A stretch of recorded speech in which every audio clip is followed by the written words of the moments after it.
Welcome back to the deep dive, where we take these just overwhelming fields of knowledge and really distill them down. Today, we're taking a look at developmental biology, the science of how a single fertilized egg becomes, a whole complex organism. And it is an astronomical field. I mean, if you just look at the animal kingdom, you've got well over 1 million described species. But here's the surprising thing. The vast majority of research, especially modern molecular research, focuses intensely on just 6 species. That concentration it's just staggering. So our deep dive mission today is to figure out the calculus behind this hyper-exclusive selection. It's not a list of the 6 most interesting animals, is it? It's based on cold, hard practicality. Precisely. It's all about efficiency and, frankly, funding. The goal isn't just to understand, say, a fruit fly in isolation. The goal is to use that fly as a powerful, generalizable model. Right. A logic being that if you understand the basic mechanisms in these seeds, you probably understand how they work in all animals. Or at least the core processes, yes. Things like cell division, signaling, differentiation. These are fundamental. And the motivation here is very practical. A lot of it is tied directly to medical discovery. It is. A huge amount of the support for this kind of work comes from funding bodies that are focused on human health. So even when we're studying worms and frogs, the ultimate scientific payout for many researchers is to understand human development, human disease. That push for relevance must really shape the choices. It deeply influences the criteria, absolutely. So let's name them. The big 6 that you see in labs all over the world. We've got the vertebrates, the mouse, the chick. The African clawed frog, Xenopus, and the zebrafish. And then to balance that out, we have the 2 invertebrates. Our invertebrate representatives, yeah. The ubiquitous fruit fly, Drosophila, and the tiny, transparent nematode, C. elegans. It strikes me that this list isn't exactly, evenly distributed. 4 vertebrates, 2 invertebrates. Should we be worried about that scope? Not necessarily, not for the foundational questions, at least. The evolutionary distance between these organisms is just huge. Okay. I mean, the invertebrates, the fly and the worm and the vertebrates, they diverged hundreds of millions of years ago. So any developmental feature that we find conserved across all 6, from a worm all the way up to a mouse. Then it's almost certainly a feature shared by pretty much the whole animal kingdom. Exactly. They serve as these incredibly effective comparative examples. Okay, let's unpack the first set of constraints then. It's clear these choices were just dictated by the realities of running a lab. The foundational requirement is something people often overlook because it just seems so simple. Ready availability. All year round. Right. Research can't just stop because it's not breeding season. No. If you can't consistently breed and maintain that animal in your lab 365 days a year, it's not a candidate. And setting up a new animal model from scratch must be a massive commitment. Oh, it's a colossal undertaking. You don't just, grab a wild animal and start doing experiments. You have to domesticate it. Figure out its diet, temperature, housing, everything. Everything. The ideal diet, disease protocols, breeding cycles.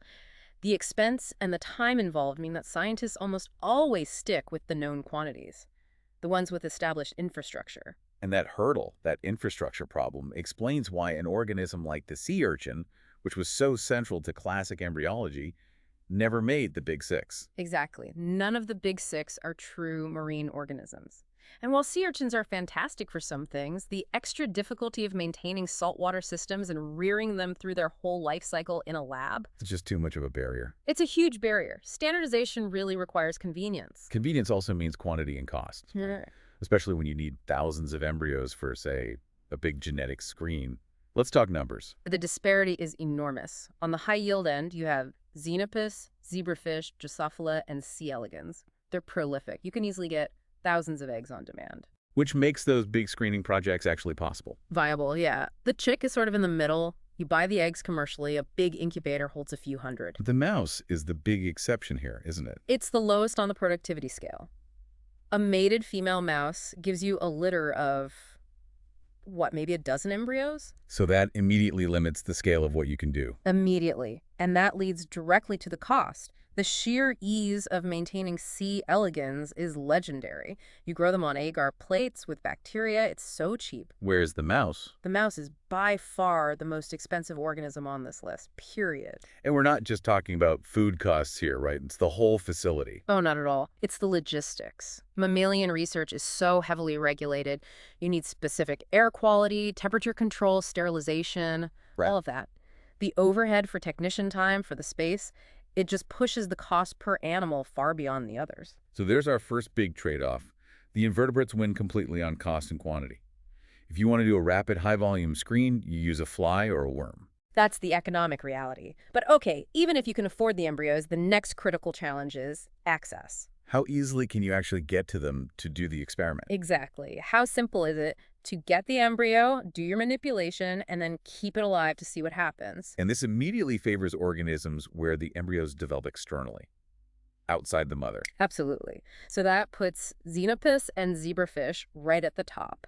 Their embryos develop freely in water, which makes them super easy to observe and handle. Drosophila is also good, since they lay their eggs pretty quickly. Yep. And the chick is this fascinating case because it starts developing internally, but becomes accessible really early on. Right, the egg that's laid is already pretty complex. It is. It's already a structure of about 60,000 cells. But the beauty is once it's laid, a researcher can just cut a little window in the shell, do their experiment, seal it back up with tape, and pop it back in the incubator. That is incredibly valuable access. It's huge. And then we have the mouse, scoring poorly again. The mouse embryo can only be cultured in vitro for the first 4 days. After that, it has to implant into the uterus. And once it implants. It's over, pretty much. It's dependent on the placenta. You just can't culture it outside the mother for more than a day or two after that. It severely restricts the window for study. That's a serious roadblock. Yeah. But I think you mentioned an exception for studying organs. Yes, there's a workaround. While the whole embryo is tough to culture, you can take out individual organ rudiments, say a developing piece of kidney or heart from a mouse or chick, and you can culture those pieces for much longer. Ah, so that makes them the favorites for organogenesis studies. Exactly. Okay, let's pivot to micromanipulation. The actual hands-on surgery, grafting tissue, injecting things. Here, size must really matter. It matters a lot, and Xenopus is the undisputed champion here. Because the eggs are just huge. They're enormous. You can do freehand surgery under a basic dissecting microscope. The equipment is cheap. The procedure is fast. The chick is also pretty good for this at later stages. So the very things that make the invertebrates great, their small size, high numbers, suddenly become a disadvantage here. Precisely. C. elegans and Drosophila eggs are tiny, and they're encased in this tough outer coat. It makes injecting them or doing any kind of microsurgery really demanding. It slows you right down. But there's a flip side to that, a way the small models compensate. Visualization. I remember reading that C. elegans and zebrafish embryos are transparent. And that transparency is a total game changer. I can imagine. Because they're clear. Researchers can follow individual cells moving around, migrating, forming patterns, all in vivo with a standard microscope. You can watch development happen in real time. That is so much harder with the opaque mouse or frog embryos. Okay, now let's get into what is arguably the most powerful tool in modern developmental biology, genetics. The ability to target and modify specific genes is just, it's crucial. And while you can do things in non-genetic models like Xenopus, full-scale genetic screens define the cutting edge. And here, the invertebrates shine again. Especially Drosophila. It has that legacy advantage, right? He was a genetics powerhouse long before this. That's key. Decades of practice means Drosophila genetics is just incredibly sophisticated. Add to that its short 2-week life cycle and these specialized tools they developed, like balancer chromosomes. Okay, so what exactly do those balancer chromosomes let you do? Why is that such a huge advantage? Well, it's a bit of a trick of the trade. When you create a mutation that's lethal, when the animal is homozygous, meaning it has 2 copies of that mutant gene, it's very hard to keep that line going. Because they just die. They die. Balancer chromosomes make sure that lethal mutation is maintained in the heterozygous state, in the living lab stock, without you needing to do constant, tedious crossing and screening. It simplifies things dramatically. And C. elegans has its own genetic superpower because of how it reproduces. Yes, it's a self-fertilized hermaphrodite. This is a spectacular advantage. So you make a mutation. And the organism just self-fertilizes. Because of basic Mendelian genetics, that new mutation automatically segregates to the homozygous state in the very next generation. You skip all the complicated crossing that you need for vertebrates. It's so much faster. So looking at the vertebrates, even the mouse, which has very sophisticated methods, still falls short of the fly's ease. It's still constrained by the cost and logistics. Handling lethal mutations is way more difficult and expensive, and running the kinds of large-scale mutagenesis screens that are standard for the fly and worm is it's prohibitively expensive in a mouse facility. So the zebrafish is sort of a good compromise for a vertebrate. It is. A 4-month life cycle is manageable, and the technology is catching up fast. Poor Xenopus laevis is the real outlier. It takes at least 9 months to reach sexual maturity. Which just cripples its use for traditional genetics. It's a non-starter for most genetic screens, yeah. On the bright side, all 6 have benefited from the huge labor saving of having their genomes completely sequenced. Absolutely. Having a high-resolution map of the entire genome, it just takes so much of the labor out of cloning new genes. But maybe more critically, it helps you interpret a major challenge in biology: functional redundancy. Can you break that down? What is functional redundancy and how does the genome map help? So functional redundancy is when you have, say, 2 different genes that do the exact same essential job. If you design an experiment where you delete gene A and then nothing happens. You think gene A wasn't important. Exactly, but it's not that it wasn't important. It's because gene B, its close relative, immediately stepped in and took over its function. I see. And the full genome inventory lets you know ahead of time if there's a whole family of similar genes. Right. It guides you. It tells you that you might need to delete multiple genes at the same time to actually see an effect. And this problem is especially bad in the frog and the fish because of ancient genome duplication events. Correct. So Xenopus laevis is what we call pseudotetraploid. It doubled its entire genome about 30 million years ago. Those resulting gene pairs, or pseudoalleles, still have very similar functions. So you have to knock out 2 genes every time you want to test one function. Essentially, yes. It makes things very challenging. And it's why a lot of research has shifted to a different frog, Xenopus tropicalis, which is a true diploid, simpler genome. And the zebrafish also had a duplication event. It did, but it was much, much older, around 420 million years ago. So over all that time, the gene pairs have diverged a lot. They've taken on new, specialized functions. So it's effectively diploid in the lab, which is a huge advantage. A significant advantage over Xenopus laevis, yes. Okay, so zooming out, what this all paints is a really clear picture of trade-offs. You have experimental convenience and genetics on one side and perceived human relevance on the other. That's the central trade-off. It's the invisible hand guiding the whole field. The mace and the chick, they score pretty poorly on almost all the convenience metrics. They're low yield, they're hard to access, they're expensive. But they're prioritized because of that one crucial factor: perceived relevance. They're amniotes, and the mouse is a mammal. That basically guarantees medical research funding because they're seen as being closer to humans. And there's biological truth to that, especially as the research gets more detailed. There is. When you get down to the fine details of patterning, like how Hox's genes are organized, the mouse and chick really are molecularly much closer to human systems than, say, a worm is.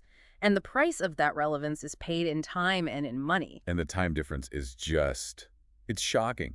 C. elegans goes from egg to adult in 3 days. Xenopus laevis takes 9 months. It's an enormous difference, but the critical thing to remember is the experimental window, not the total time to adulthood. Ah, right. Most experiments are finished long before the animal is fully grown. Exactly. For the frog, the key stages of early development are done within 2 or 3 days. The researcher only needs those early stages. All the models allow for key experiments to be done in a few days, regardless of their total lifespan. Okay, let's touch on the organisms that didn't quite make the big 6, the ancillary models. Why do we still study them? Because the big 6 can't answer every question. But a striking feature of these other fields is a lack of unification. Researchers studying something like regeneration often work on many different species within that group instead of everyone agreeing on one. And why is that lack of standardization so damaging now in the molecular age? Because without one single model, you can't easily exchange the probes, the reagents, the specific tools, and most importantly, you can't justify the huge cost of sequencing the total genome for every species in that group. Without a genome, molecular progress just slows to a crawl. So give us an example of one of these famous models that got sidelined. The sea urchin is probably the most famous senior citizen. It was foundational, It demonstrated embryonic regulation, the vegetal to animal gradient. Its egg was even the source for the discovery of cyclins, which control the cell cycle. So it literally gave us the cell cycle, but still couldn't make the cut. Its advantages are beautiful, transparent eggs in huge quantities, but its disadvantages, a long life cycle, terrible for genetics, and tiny embryos less than 100 micrometers across. Makes microsurgery a nightmare. An absolute nightmare, yes. Then you have ascidians or tunicates, which were vital for classic cell lineage studies, or the planarian worms with their incredible regenerative ability. Right, they can regrow almost any missing part, which the big six mostly can't do. Exactly. It's studied intensely for that reason. Then there are niche models, like the rat or the quail, which is used with the trick for graft labeling. And finally, there are the organisms studied purely for their evolutionary perspective, where convenience is kind of thrown out the window. Right.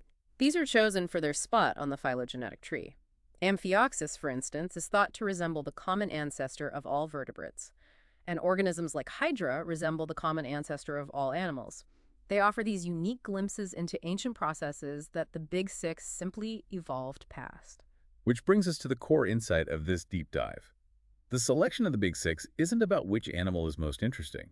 It's about a practical blend of convenience, genetic power, and perceived human relevance, especially when funding is on the line. It's an economic argument wrapped in a biological framework. That standardization means the community can move faster, but that very convenience creates a bias. Any researcher who wants to work on something else has to have a really compelling reason. And yet, despite that incredible focus on those six for efficiency's sake, that immense diversity out there represented by the planarian, the Kundarians, still holds unique keys. Perhaps the next big aha moment in understanding something fundamental like regeneration isn't waiting in the predictable, standardized models, but out there, on the edges of the phylogenetic tree. A powerful thought to end on, that the greatest insights might just lie in the organisms that science decided were inconvenient. Thank you for diving deep with us today.